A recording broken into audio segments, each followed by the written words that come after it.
Hello and welcome to Pixel Magic Tutorials. I am your host Geekman, and today we're going to learn how to do some 1960s offset text effects in Photoshop. Now, a couple of assumptions I need to get out of the way right off the bat. Number one, I am using Photoshop CC 2018. If you're using an earlier version, some of the effects may not work as expected. Second, I'm using Windows. So if you're using a Mac, when I say hit the Control key, that's the Command key, and when I say hit the Alt key, that's the Option key. So with all of that out of the way, let's get started by hitting Control N on the keyboard to bring up the new image dialog box. And let's name this 1960s offset text, because that's what we're doing. And then we're going to make our width 3840 pixels, height of 2160 pixels, 150 pixels per inch, RGB color 8-bit. Our background contents need to be a custom color, so let's click on the color picker, and then let's pick this nice brown color of B79161. Hit OK, and then our color profile is sRGB, and we're using square pixels. Hit Create, and we're now ready to begin. Next thing that we're going to do is we're going to unlock our background layer by double-clicking on it, and then we're going to name this as Base so that we know what it is. And then what we're going to do is give our base layer a pattern overlay. So we're going to go down here to our layer styles, and we're going to pick pattern overlay. And the pattern overlay is going to be a blend mode of luminosity, opacity of 15%. The pattern that we're using is called sandpaper. Now, if you don't see these, go to the sprocket here, and then go down to erodible textures, click on that, hit OK, and then you will see these textures. Then what you want to do is click this last one, which is our sandpaper texture, and then you want to make the scale, leave it at 100, link with layer is checked, hit OK, and we now have the first part of our background. Next up, we're going to change our foreground color over here, so let's click on foreground color to bring up the color picker, and let's give our foreground color this color of 0B4041. This nice greenish bluish kind of color. We're going to hit OK, and then what we're going to do is we're going to zoom out. Now you can do that if you have a scroll wheel. You can just scroll in and out like so, or you can go over here to the magnifying glass and then hold down Alt on the keyboard and click away until it zooms out far enough for you to see a lot of the area around your image. Then what you want to do is you want to go to your custom shape tool. Now you can get there by hitting U on the keyboard like this, and that will bring up usually just the rectangular tool, but what you want is the custom shape tool. So you want to click and then wait for the flyout menu, then click on custom shape tool, and then what you want to do is make sure that it's on shape, that the fill color is our foreground color. Stroke is not selected, so you want that little line going through it so there's no stroke. Then skip all the way to the end, and we want to pick a certain shape. Okay, and if you don't see these particular shapes, you want to go up here to the sprocket and then go down here to symbols, click on symbols, hit OK, and then you'll see these shapes. And what we're looking for is this guy here called registration target number 2. Click on that, and then we are ready to go. Then you want to click on your image and start dragging, and then hold down Shift and Alt on the keyboard and then drag out until it covers all of your image like so. Once you have that, then we can switch to our Move tool, which is a V on the keyboard, or you can go up here to the Move tool. And then you just want to click and drag until it snaps to the center like that. Once you have that, you now have this nice big burst coming from the center. We can zoom back in so that we can see it better. And then what we want to do is double click and rename our shape tool as Burst so that we know what it is later on. Okay, and then what we want to do is we want to change the layer opacity here to only 35%. So let's select that and change this to 35. Okay, and then what we want to do is we want to give this a gradient overlay. So make sure that burst is selected, then go down here to our layer styles, and let's go to gradient overlay. Okay, and the gradient overlay that we are looking to do is going to be a color dodge. It's going to be opacity of 60%. The gradient that we're using is this guy under the standard gradients of black and white. Okay, reverse is checked, align with layer is checked, style is going to be radial, angle is going to be at 90 degrees, and our scale is 100%. Hit OK, and as you can see, we have this nice cool gradient of going from very light to much darker on the outside. Okay, then what we're going to do is we're going to bring in an image of dust. Now you can use any one that you want. I have a link in the description below to the image that I am using for this tutorial.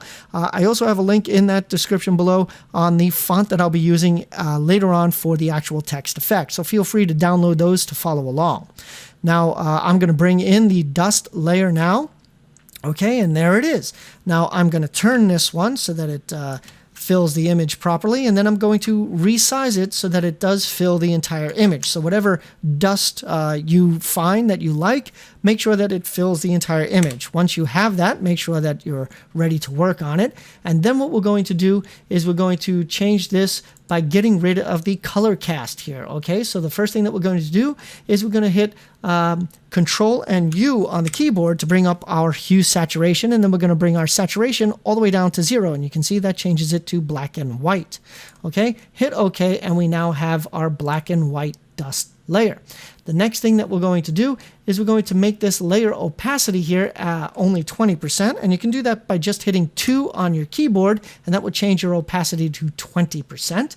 And then what we're going to do is we're going to change this from normal to lighten. Okay, and that's what we're going to do, and that will give us this nice kind of faded, distressed look to our background. All right. Once we have that, we're going to put in a new curves adjustment up here. Now, this is my standard way of putting in a vignette. If you have your own way of putting in a vignette, you can. If you don't want a vignette, don't do it. But I'm going to put in a vignette. So we're going to go down here to the adjustment layers, and we're going to put in a new curves adjustment layer above our dust layer. Okay, and we're going to grab this handle here. Now, if you don't see properties, go over here to window and go down to properties, and then you will see your properties panel pop up. And then you want to grab this upper right hand handle, and you want to bring it down to about 1/4 to 1/3 from the bottom, and that will make everything nice and dark. Then you want to click here on mask, and you want to go down here to feather, and you want to type in 175 here. Then you're done with your properties, and make sure that you have your curves mask layer selected. Then you want to go over here to your rectangular marquee, and you want to go to elliptical marquee like that.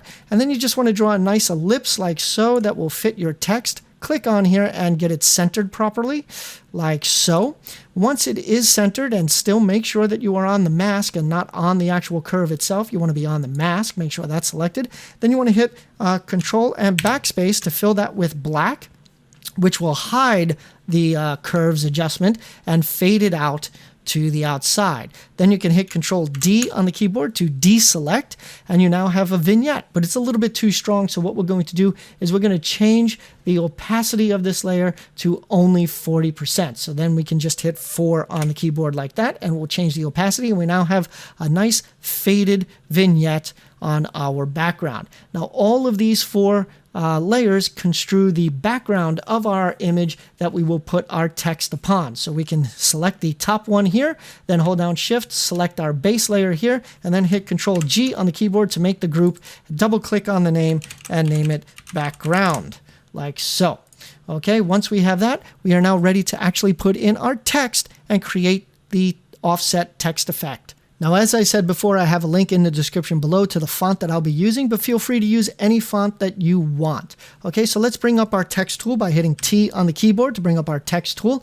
And if you don't see your character palette over here, just go up here to Window and go to Character, and then it will pop up.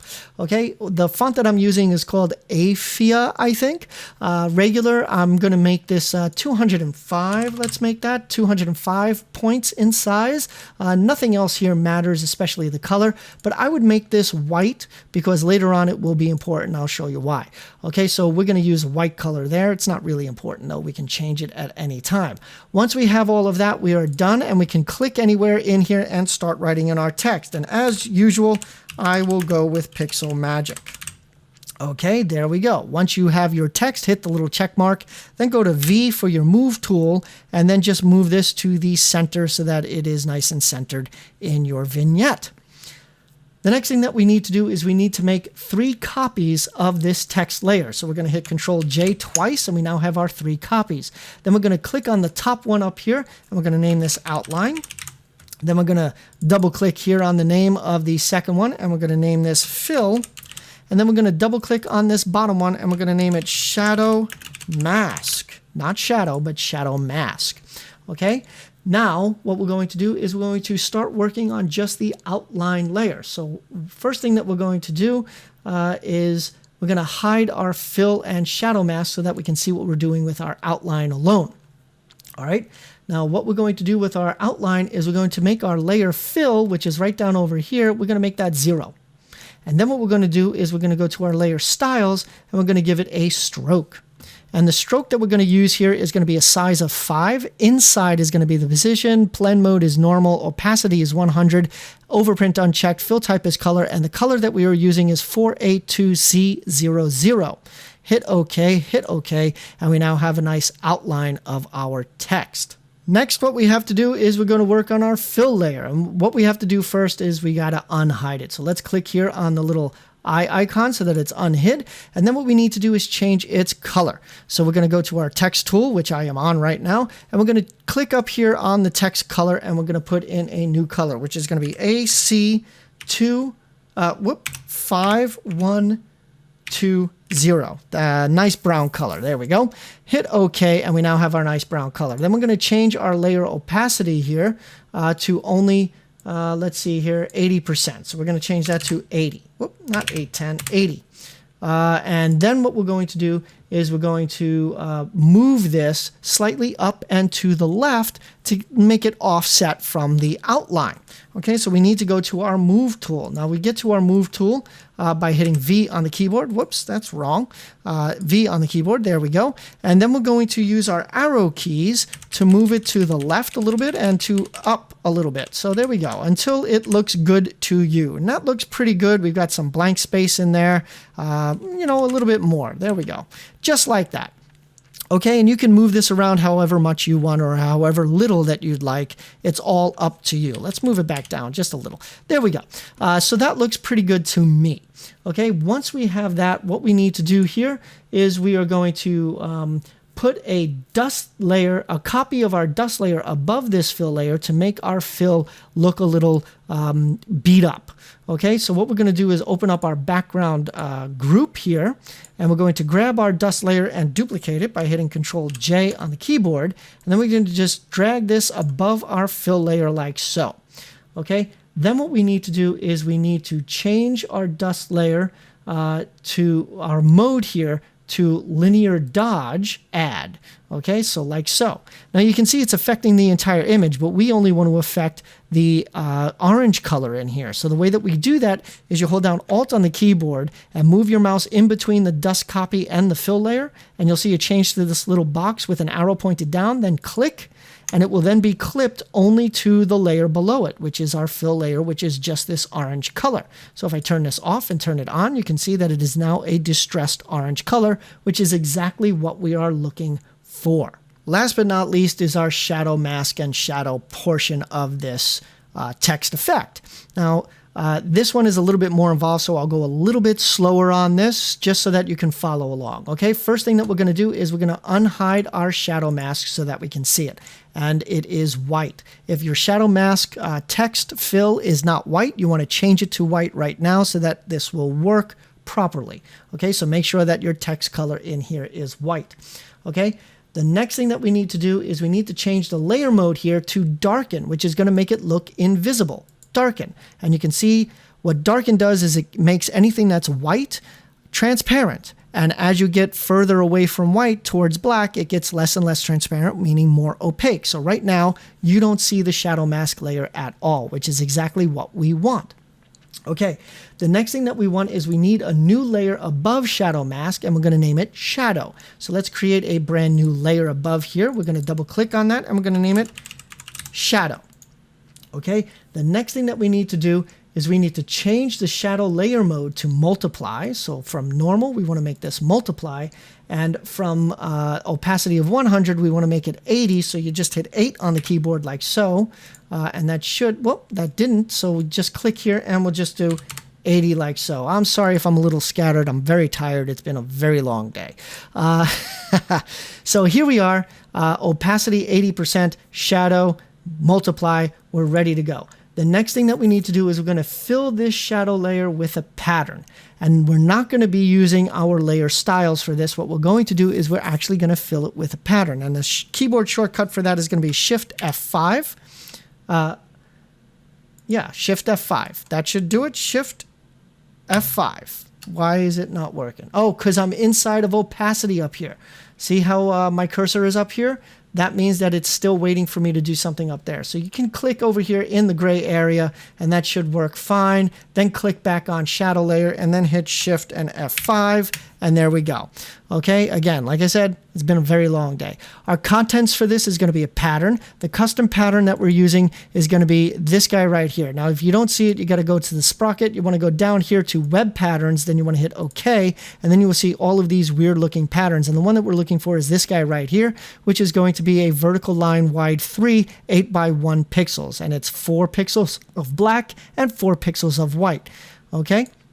Then you want to make sure script is unchecked, mode is normal, opacity 100%, and make sure that preserve transparency is unchecked. If you preserve transparency, you won't see anything happen here because transparency is preserved and it won't show the pattern. So you want to make sure that's unchecked. Hit OK, and you can see we now have this pattern and the white parts don't show. They don't show because we're on a multiply, and multiply doesn't show white. Okay, so that's what we want. Now what we want to do is we want to turn this shadow so that it will be at an angle, okay? Because we don't want it vertical, we don't want it horizontal, we want it to be at a 45-degree angle. So we're going to zoom out, and again, if you don't have the scroll wheel, you can go use your magnifying glass and the Alt key on the keyboard to zoom out.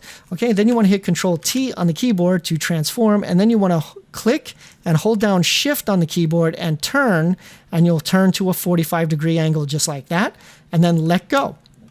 And you now have a 45-degree angle. And as you can see, it's not covering all of the text. So you just want to grab a handle here in the middle, and then once you grab it, hold down Shift and Alt, and then drag out, and it will constrain it to the same size, and it will it will resize it outwards from the center. Okay, and that's exactly what we want. We are now covering all of the important information of our image.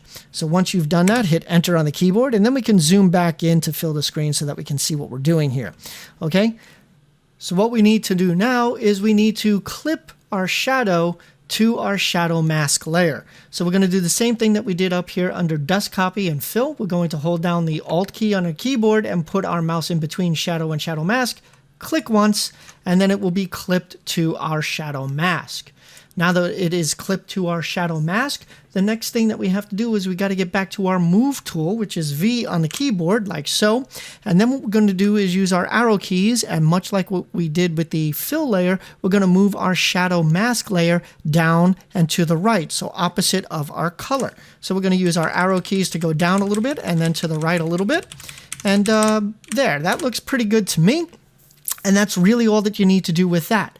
The last thing that we need to do, though, is we want to get rid of the lines that are inside of our outline text, because it looks kind of weird to see the shadow through there. So what we're going to do is we're going to hold down Control on our keyboard and put our mouse over the T for text in the outline layer. Click once, and that will make a selection of our outline layer. Okay, then what we want to do is we want to hit Control, Shift, and I to invert that selection. Okay, that has inverted our selection. We are now selecting everything except what's inside of here. And then what we want to do is we want to put a mask on our shadow mask layer. So we're going to click down here on Make a Mask, click, and you can now see that the only thing that we see is outside of our actual outline text. And that gives us a nice looking shadow of lines. Okay. Now that we've done all of that, we are done. I hope that you enjoyed this tutorial. If you did, please leave me a comment, give me a thumbs up, and subscribe. I do new tutorials every Tuesday. And once again, this is Geekman signing off for Pixel Magic Tutorials.